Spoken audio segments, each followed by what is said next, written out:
Magandang araw po sa ating lahat. Naritong ating weather update. Tuloy na pong humina ang southwest monsoon sa ating bansa.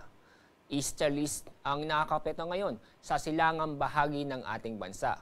Ang easterlies, ito yung mainit na hangin galing sa dagat Pasipiko.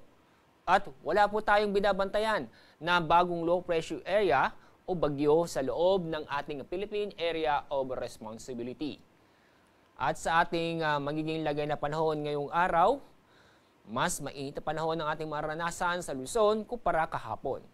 Kung saan makakaranas po tayo ng bahagyang maulap hanggang sa maulap ang kalangitan. Pero asahan pa rin ng mga isolated na pagpag-ulan o mga localized thunderstorm. Dako tayo sa Visayas at Mindanao. Fair weather po tayo ngayong araw, kung saan ay makakaranas po tayo ng bahagyang maulap hanggang sa maulap ang kalangitan. Maliban lang po sa mga isolated na mga pag-ulan dahil sa mga thunderstorm.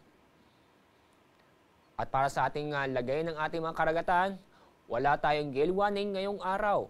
Pero asahan pa rin ang mga moderate to rough seas sa northern at sa western section ng Northern Luzon. Sa ibang dako, banayad hanggang sa katamtaman ang ating pag-alon. Kaya safe naman pong pumalaot ang ating mga kababayan sa buong kapuluan. Ang araw po sisikat sa ganap na 5:45 ng umaga at ang araw lulubog mamayang 5:51 ng hapon. Ayan po ang ating weather update mula sa Pag-asa. Ako po, Salazar, D.